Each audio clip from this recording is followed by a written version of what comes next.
Il y avait un petit village entouré de collines verdoyantes et de fermes. La princesse Adam vivait dans ce petit village. Son père était le roi Chukwemeka qui régnait sur le village. Adam était la fille aînée du roi. Elle était connue comme une princesse gentille et douce qui traitait bien le village. Mais Adam avait un problème difficile. Elle luttait toute sa vie. Elle avait une odeur corporelle très forte qui sentait assez mauvais. Même quand Adam était une jeune fille, elle sentait beaucoup plus mauvais que les autres enfants. La mauvaise odeur s'aggravait à mesure qu'Adam grandissait. C'était une odeur forte et désagréable qui la suivait partout où elle marchait.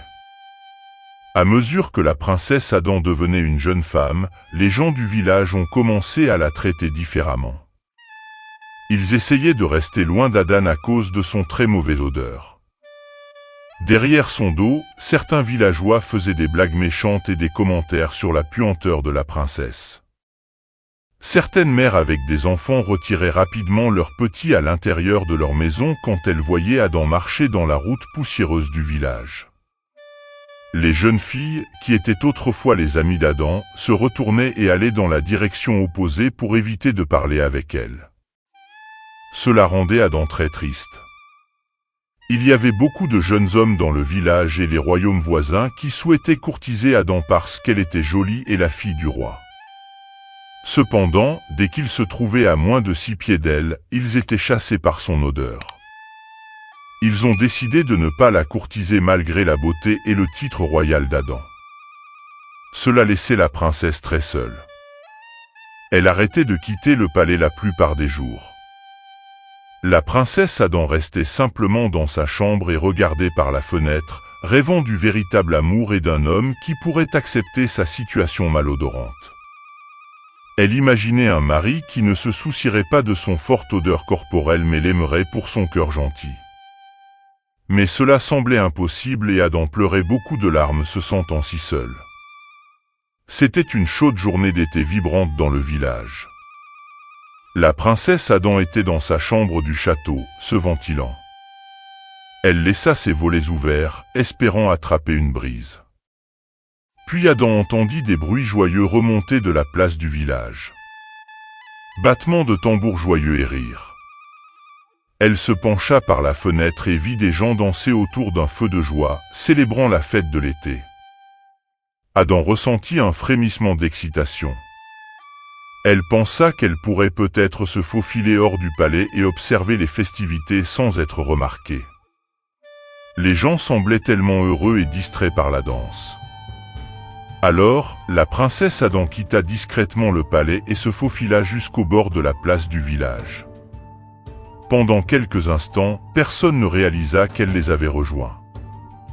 Adam se tint dans l'ombre, regardant avec nostalgie les filles de son âge tournoyer rapidement dans leurs jupes colorées.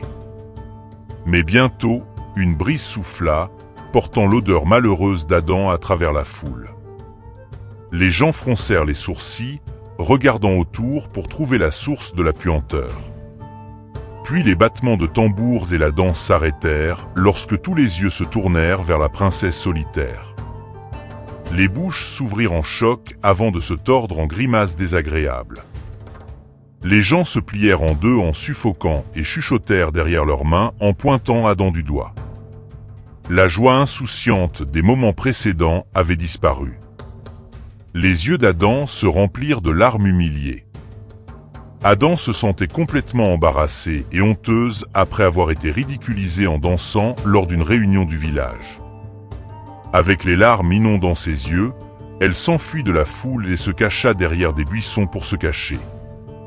Elle se recroquevilla, tremblant derrière un arbre, espérant que personne ne la trouverait.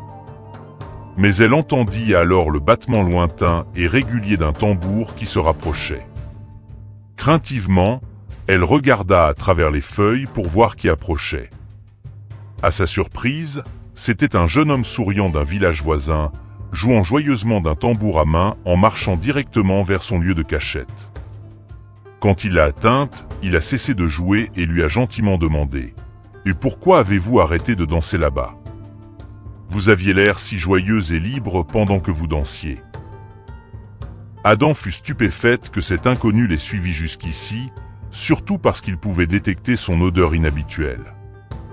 Elle répondit incrédule. « Vous pouvez me sentir, et pourtant vous êtes quand même venu me chercher ici.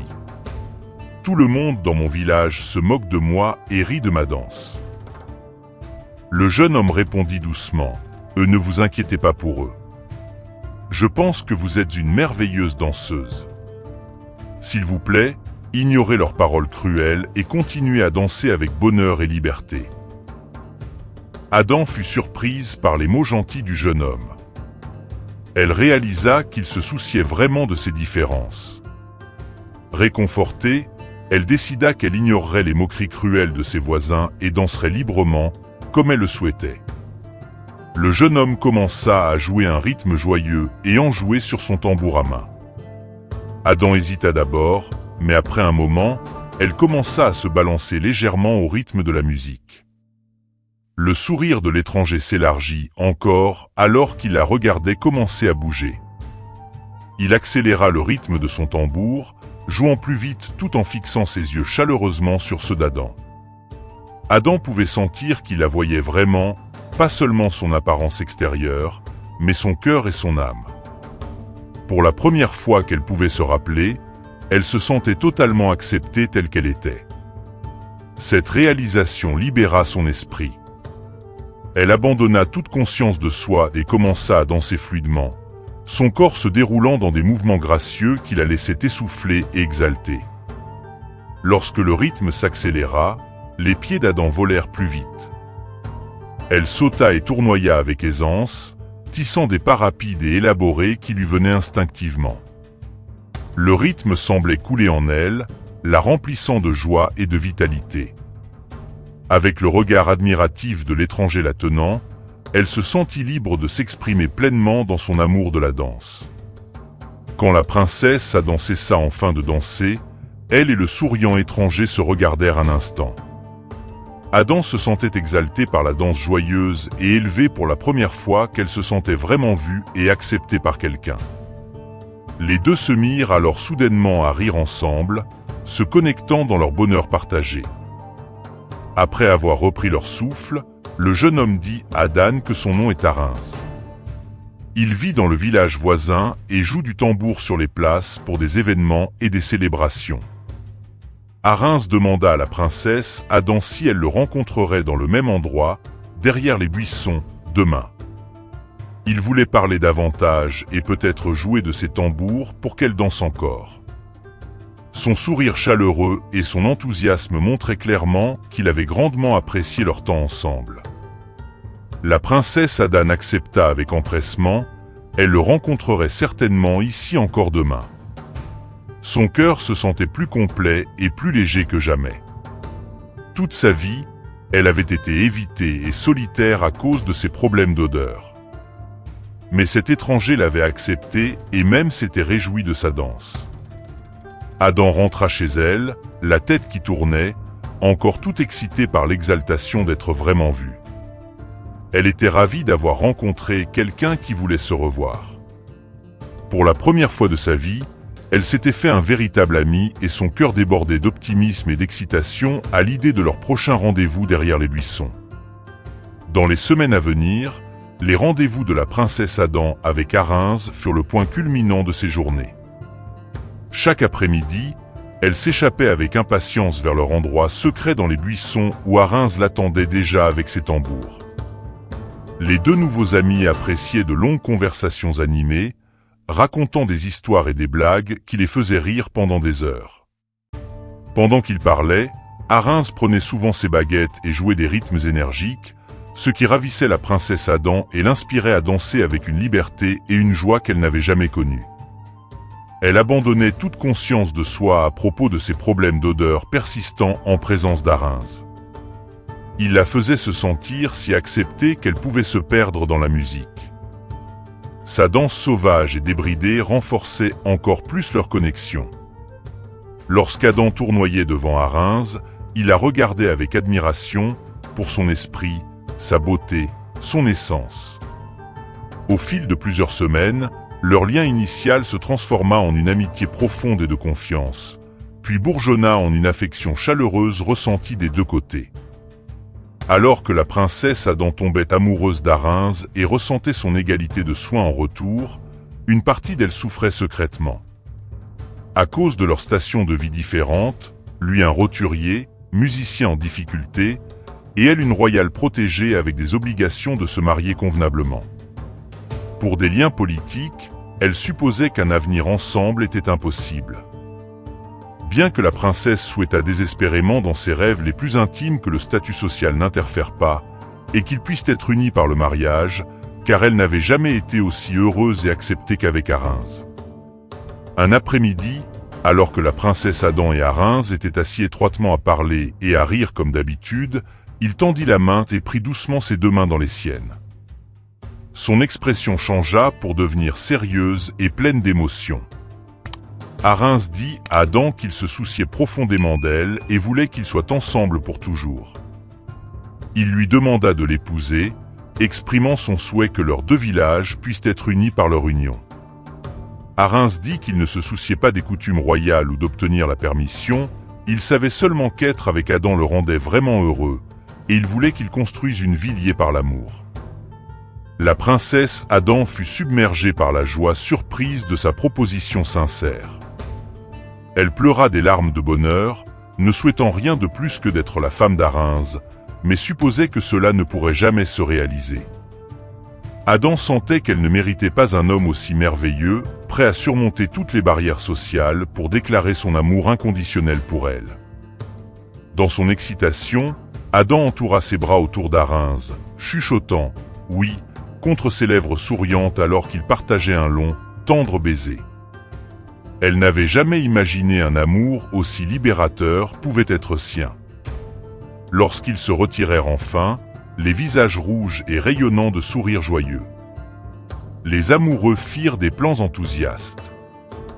Toujours enivrés par de nouvelles possibilités, la princesse et le tambourinaire convinrent qu'ils devaient partager la merveilleuse nouvelle avec leurs deux familles immédiatement. Ils demanderaient d'abord aux parents d'Adam, le roi et la reine, la permission de se marier, puis se rendraient au village d'Arinze pour obtenir l'approbation et la bénédiction de sa famille aussi. Le couple extatique se tint les mains fermement alors qu'ils se lançaient dans leur nouveau voyage ensemble, vers un avenir en tant que mari et femme. Cependant, peu de temps après leur fiançailles, une immense tragédie frappa les villages et le monde heureux de la princesse Adam s'effondra. Une peste mortelle, se propageant rapidement, balaya rapidement la campagne.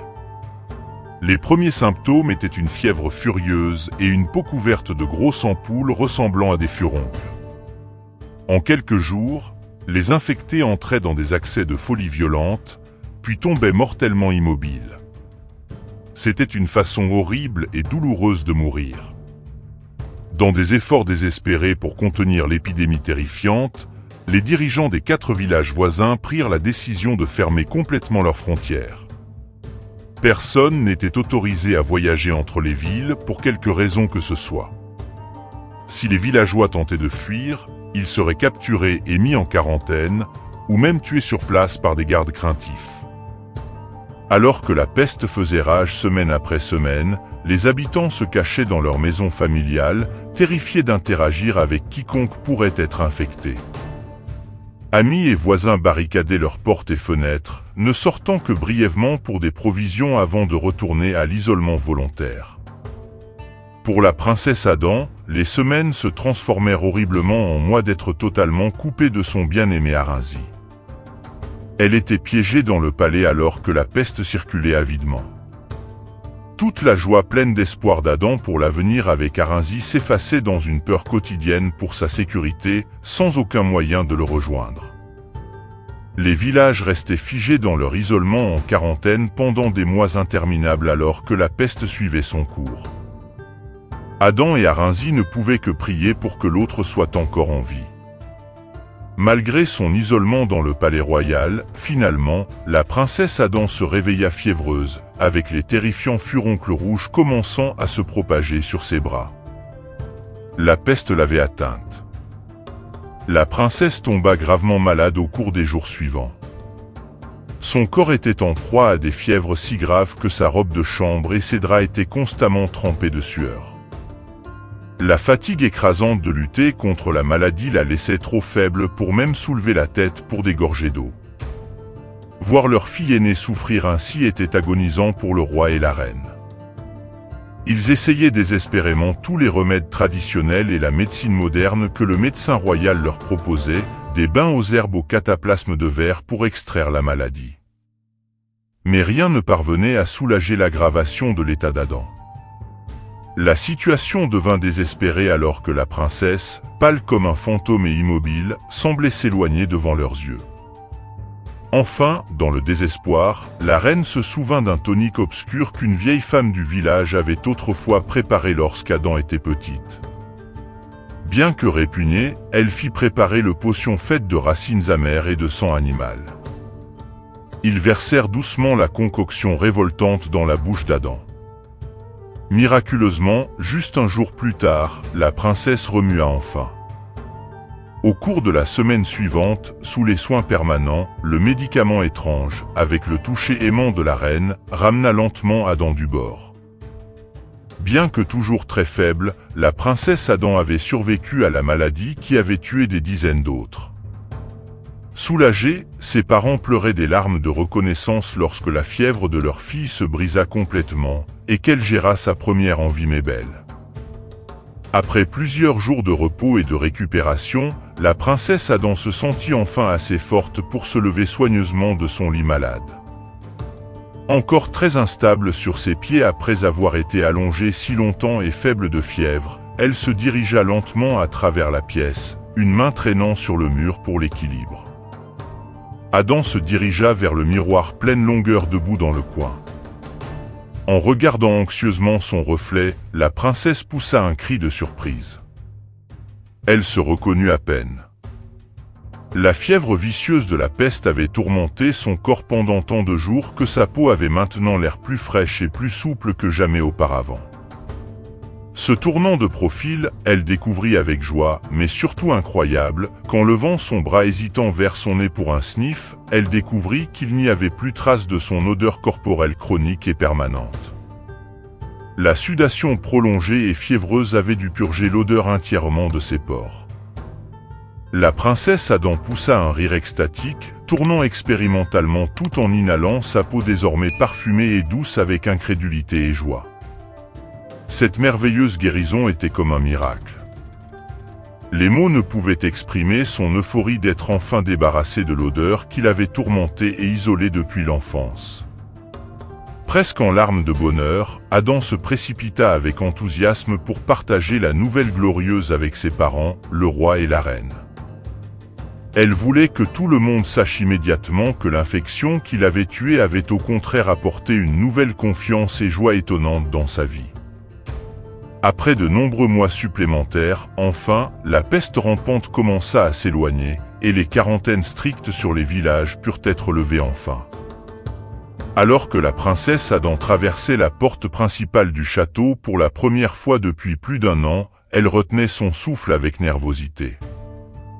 Elle se souvenait encore vivement de la dernière fois qu'elle avait essayé de rejoindre les festivités en ville, pour être accueillie avec les rejets cruels habituels, les insultes murmurées et les gens tirant leurs enfants pour éviter sa puanteur. Mais étonnamment aujourd'hui, personne ne se dérobait à l'approche d'Adam. Les villageois suspendirent leurs marchandages sur le marché réanimé pour contempler avec admiration la princesse qui flottait à côté. Adam fut surprise d'entendre des éloges appelés pour son port gracieux et sa santé éclatante. Certains s'approchèrent même prudemment, les yeux écarquillés buvant sa beauté, semblant envoûtés par sa présence. Les jeunes hommes locaux en particulier semblaient incapables d'arrêter de regarder hardiment chaque mouvement de la princesse, leur bouche béante d'affection. Pour la première fois dont elle se souvenait, Adam se déplaçait à travers son royaume se sentant forte, confiante et vraiment acceptée. Il semblait qu'au cours des horreurs de la peste, son odeur guérie et sa nouvelle confiance avaient transformé sa personne en une cloche de village que personne ne pouvait ignorer. La princesse Adam était étourdie par le frisson de l'acceptation et de l'admiration des villageois qu'elle avait l'habitude de fuir. Emportée par la fierté de sa personnalité et de sa beauté guérie, elle avait presque oublié son amour fidèle à Reims. Mais en se promenant en ville, elle aperçut une silhouette familière qui bondissait joyeusement sur la route vers elle. C'était à Reims, son cher ami, compagnon et futur époux qu'elle n'avait pas vu depuis plus d'1 an depuis l'arrivée de la peste. L'impulsion première d'Adam était de courir droit dans ses bras avec des larmes de soulagement pour sa sécurité, mais elle se reprit court, des doutes surgissant. Sûrement maintenant elle était bien au-dessus de quelqu'un de statut commun comme à Reims. Elle était une royale dorlotée, et lui un tambourinaire sans richesse notable ou nom de famille pour l'élever. Les pensées tourbillonnant de manière précaire, la princesse composa son visage en un masque distant et formel avant qu'Arins ne puisse l'atteindre. Lorsqu'il le fit, le tambourinaire grinçait à éclater. Le plaisir désespéré brillait à travers lui alors qu'il criait « Ma princesse ! Comme j'ai manqué m'imprégner de ta beauté et de ton éclat !» Il s'approcha d'elle comme s'il attendait une étreinte chaleureuse, mais Adam resta réservé et immobile, ne faisant aucun geste pour le retrouver après leur longue séparation. Arins s'avança joyeusement pour prendre dans ses bras la princesse Adam, si reconnaissante de revoir sa bien-aimée fiancée après des mois douloureux de séparation. Mais la princesse se retira brusquement de ses bras ouverts. Un regard de profonde surprise et de douleur traversa le visage d'Arins devant son rejet. Confus, il chercha maintenant ses yeux froids de question. Avec des tons tranchants et cinglants, pas comme sa voix chaleureuse d'autrefois, Adam déclara qu'elle ne souhaitait plus continuer leur relation. Elle lui dit qu'après avoir enduré les terreurs de la peste et en émergeant plus belle que jamais, elle se déplaçait désormais dans des sphères sociales plus élevées et différentes qu'un simple garçon comme Arins ne pourrait jamais l'atteindre. Arins parut profondément blessé par les mots durs d'Adam, son angoisse évidente sur son visage. « Mais Adam, je t'aime », protesta-t-il passionnément. « Ces mois de silence ne m'ont fait aimer que plus encore. Je ferai n'importe quoi pour faire de toi ma femme. » La princesse Adam rencontra son regard avec un regard ardent. « Tu me parleras en tant que princesse Adam », commanda-t-elle froidement. « Cette conversation se termine ici. Je mérite quelqu'un de mieux que toi. » Elle cracha les mots, ressentant une satisfaction cruelle en eux. Puis, sans un regard en arrière ni une pause pour écouter ses cris déchirants, elle se détourna rapidement, marchant avec détermination. Elle ignora les cris enguissés d'Arins. Son menton relevé, espérant que ses vêtements élégants et son attitude hautaine cachaient la douleur qu'elle ressentait à l'intérieur. Dans l'esprit d'Adam, couper leur connexion de manière aussi abrupte fermait ce chapitre de sa vie pour de bon. Maintenant, elle avait beaucoup de prétendants nobles qui rivalisaient pour son attention. Dans les mois qui ont suivi, la princesse de plus en plus vaniteuse a continué la vie de cour, agissant comme si le simple tambourinaire Arins n'avait jamais touché son cœur. Elle a reçu des propositions de mariage extravagantes de seigneurs et de princes respectés les uns après les autres.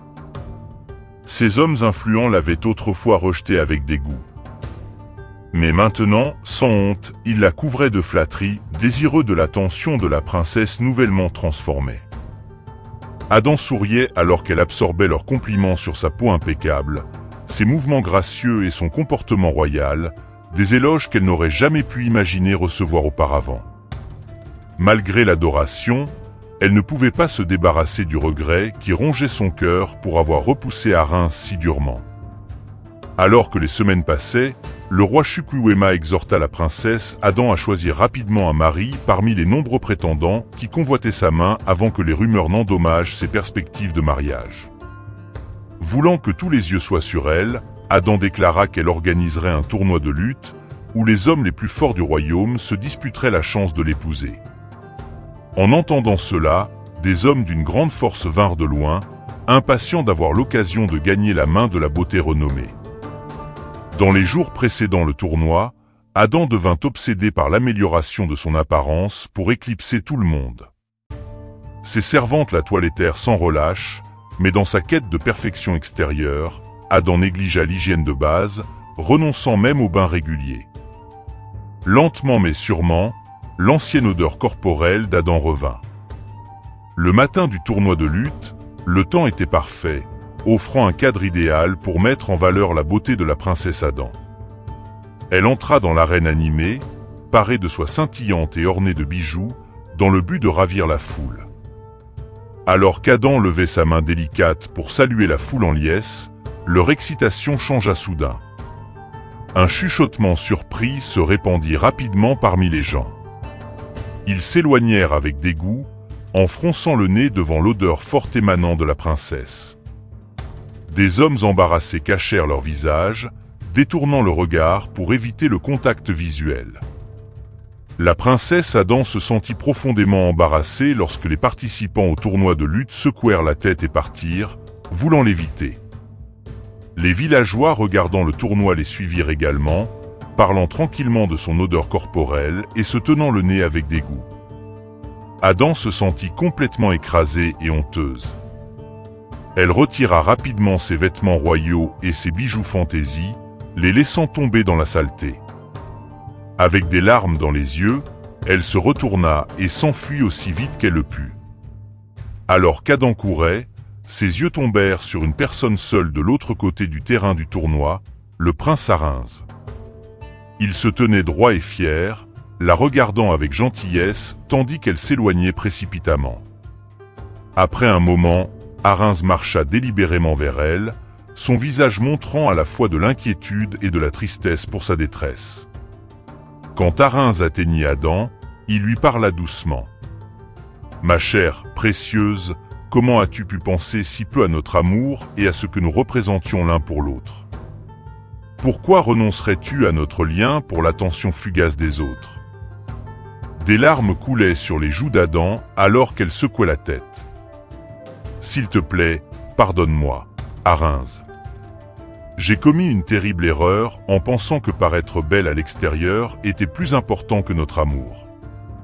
J'ai été vaniteuse et négligente, et maintenant j'ai perdu la chose la plus importante de ma vie, ton amour et ton affection.